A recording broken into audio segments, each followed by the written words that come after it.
Welcome to Ohio FFA Career Connection. Throughout this series, we will explore just a few of the vast career opportunities in Ohio agriculture. Whether you want to work on a farm or in an office, laboratory, field, or classroom, FFA prepares us to be successful. Together, we'll get to know various professionals and learn how we can jumpstart our future careers while still in FFA. Let's get started.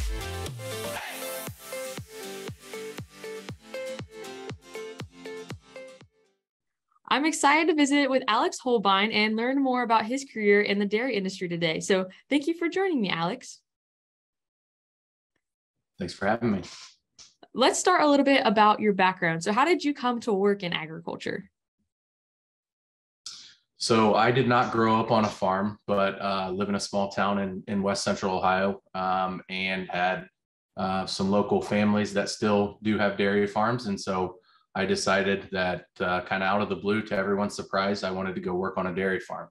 And that's really kind of what sparked my interest and love for dairy cows and dairy farmers in the industry as a whole. And then I decided I wanted to make a career out of it after that. Awesome. What kind of dairies were they just organic or traditional dairy farms? What did you work on in high school? It was a traditional, I've worked on traditional dairies, anywhere from, 50 to 300 cows. Awesome. Were they all specific breeds mixed together? What were they? Mostly Holsteins until I got to Ohio State and then had the chance to work at the dairy there. So that's where I got introduced to the Jerseys. Nice. How has your career evolved over time from high school to now and where you are? How has it changed? Yeah, so I think I like most or a lot of animal science majors, when I realized that's what I wanted to major in, thought veterinary medicine was maybe for me. And after a chemistry class, realized that maybe wasn't for me. So really wasn't sure until I got to Ohio State what all careers were out there. But fortunately, my advisor, Dr. Eastridge, did a great job of exposing us to different things. And eventually I realized and took some classes in dairy nutrition and management and realized that that was the path that I wanted to take. So I've spent most of my career prior to joining Danone in dairy nutrition and management in Ohio, Indiana, and Michigan. So you were in FFA, but why did you choose to stay in the agricultural industry? So I think from my experience with working with farm families and dairy farmers, it was something that just really I maybe never anticipated to become a career. I knew that cows had to be milked twice a day so I could get plenty of hours or as many hours as I wanted to, but then really just fell in love, especially with the families and the cows. And so that's what's kept me in. We'd like to learn a little bit more about your current job. So can you just explain what Danone is and overall what you do? Yeah, so Danone North America is a large consumer packaged good company. Primarily what most people would know us for would be our yogurts. So our Dannon brands, our Danimals, Oikos, Light and Fit, things like that. We also make some products that maybe you haven't thought of. So we make International Delight coffee creamers. We own Horizon Organic, which is a large organic dairy business. We even get into Evian water is a product that we deal with, and also some plant-based products alternatives, mainly the Silk brands. So you're not in the dairy barns, you're not milking, you're not on the farm all the time, right now, right? No, try to get out to our farms and visit with them as much as I can, but yeah, a lot of time is spent right here at this desk. So what does the day look like after this interview at your desk? What do you have to do the rest of today? Yeah, so typically a day for us, if we're not out on the farm traveling, is it ends up being a lot of meetings, meetings with folks internally. So that could be our farm relationship managers, our quality and milk quality, could be people from our plants where we take the milk to. It could be upper management or brands that we communicate with regularly to get our message out. And then we also spend a lot of time with vendors and partners and industry folks that we work with to figure out, what's next, what's working, what's not, how can we identify some projects for the future and then get them implemented with our farms. So Danone is international, correct? Correct, based out of Paris, of France. So do you get to travel internationally with your job at all? I haven't yet. Some of my counterparts have, but with the way things have been, it just hasn't happened yet. But hopefully soon. If you could go to your dream location, like of where Danone headquarters is, where would that be? I'm gonna have to go. Actually, we have a lot of folks that sit in the Netherlands, and that's just with the rich history and dairy history, and I get to work with some Dutch folks today that came over, so I'd love to go over there and see that. That's awesome. I've never been overseas, so I agree. I would definitely love to travel if I had the opportunity. Same here. Same here. This job has afforded me the chance to travel to a lot of cool places within the United States. Where's the coolest place you've been in the U.S.? So earlier this year, I was able to go to Idaho, which I had never been to, and that was my favorite by far. So when you went to Idaho, did you go to a farm or was it a packaging plant?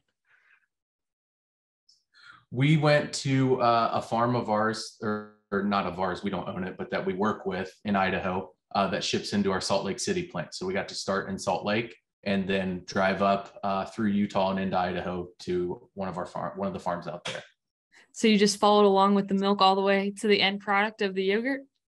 Yeah, kind of in the reverse order, but yeah, exactly. What education and training did you have and you need to prepare for your current role at Danone? I know you went to the Ohio State University in animal science, but explain what else that you had to do to get to where you're at. Mm-hmm. So the degree it was definitely the backbone for what I do. Animal science was a very important part. I think the sustainability thing is something that I'm learning that I probably should have spent more time on in my coursework at Ohio State. But the degree and just the knowledge of the dairy industry and what kind of management decisions are made, a general background of knowing what's going on there really helped. So the sustainability side, could you explain more what sustainability is and what you're going through with those steps? Sure. So Danone is a little bit unique in the United States where we do not buy much milk from a co-op or a company that aggregates milk. We have direct relationships with most of our farms. And so that allows us some transparency and some really good relationships we've developed with our farms. And so when we talk about sustainability, Danone has kind of been on the cutting edge of that, I think, in the dairy industry. And so we have certain programs and certain goals that we would like to meet with regards to greenhouse gas mitigation.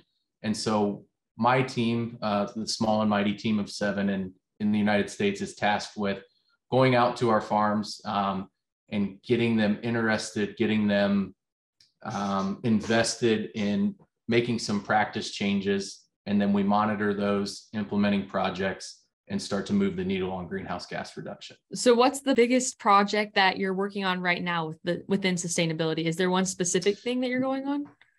Yeah, so we are we were just at the farm yesterday, actually. It's a manure management project on a farm in Northwest Ohio where there is an autonomous essentially vehicle that goes out in the field on a standing crop of corn and applies manure throughout the growing season. So it's a very bleeding edge project. It's taken a lot of background work and a lot of collaboration from a lot of folks on the Danone side and on the farm side. And we got to have a field day yesterday and invite our farms out to it. So that's been the coolest thing I've done so far. Does the manure just get collected from the one farm throughout the whole year? Or is it just a certain amount of time that it happens where they collect it? Or is it from different farms? How does the manure get collected and that sample go onto the field? How do you decide? The manure is pumped out of the manure pit from the dairy out into the field and then applied on the crop, typically just when the crop is growing based on regulations and when the farms can apply the manure. But it's given the farms a lot of flexibility in terms of getting that manure out and also reducing inputs such as synthetic fertilizer on that crop. Interesting. Thank you for explaining that a little bit better for Absolutely. me. But what are some key sustainability priorities that Danone and you are more focused on right now? Yeah, so some priorities that we focus on, I think, our soil health is certainly a huge part of that. So we don't force anything on our farms, but we do really work hand in hand to if they're committed to making a practice change, we try to make that as seamless as possible. So a lot of soil health projects, a lot of manure management in terms of greenhouse gases, but we also feel like a couple other things play into that. There's water quality and quantity that we spend some time on, maybe a little more out west, just given the drought conditions and the constrictions that they have with water.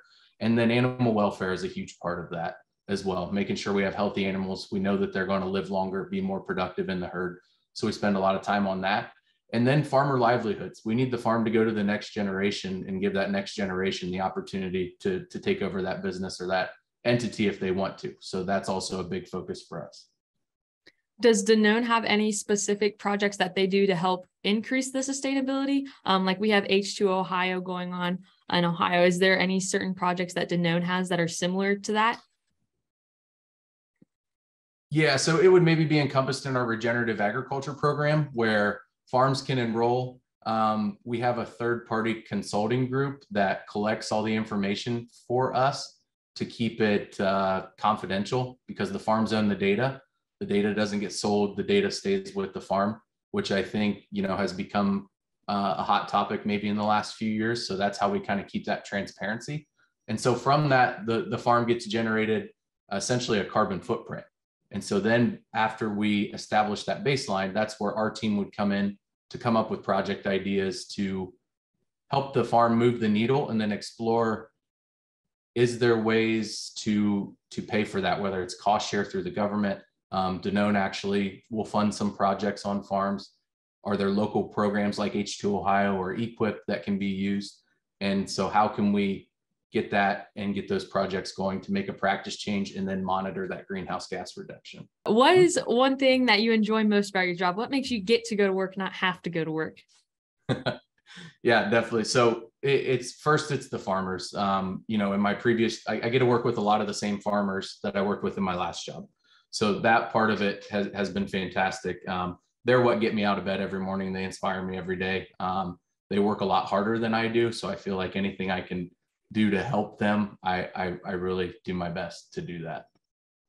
So in your previous job, what's your job history? How did you become who you are today? How did you get there?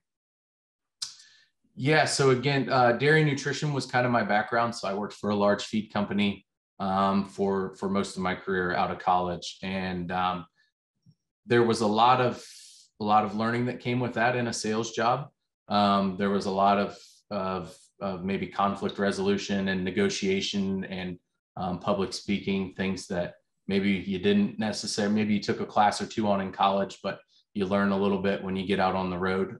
So I think that really positioned me well for my next job, for my current job, to where, the public speaking, the conflict negotiation, we're not selling a product, but, to make a practice change on a farm is a big deal. It can be intimidating. So it does take some skills, some sales skills and negotiations to sell maybe a concept more than a product. So your career's just kind of been like a melting pot for where you're at today. Yeah, I would say so. There's definitely similarities between the two.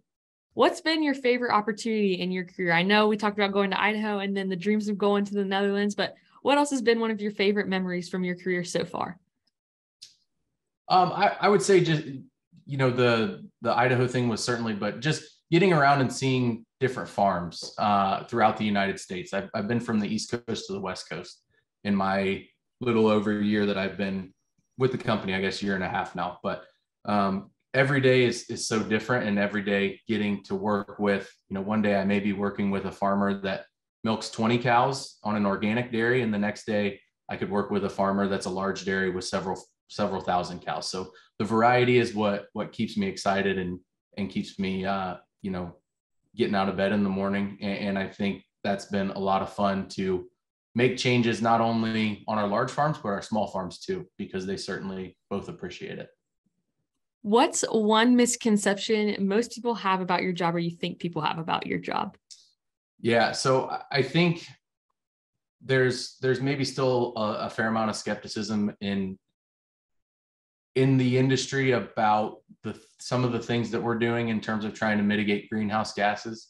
But the way we look at it is we we hope that it's a win-win for everyone. We hope we get the reduction because that's what we need and that's what the company is aiming for. But then we hope it's a really good project that works for the farm. You know, we don't want a piece of equipment or a practice change to happen and it be a complete train wreck.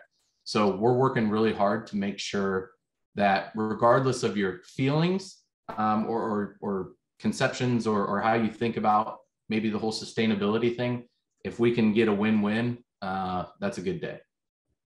What are some skills that you have? So what makes Alex the best project manager of regenerative agriculture? What makes you so special and great at your job and on a daily basis? Yeah, I don't know if I would say special and great, but I'll go with confident.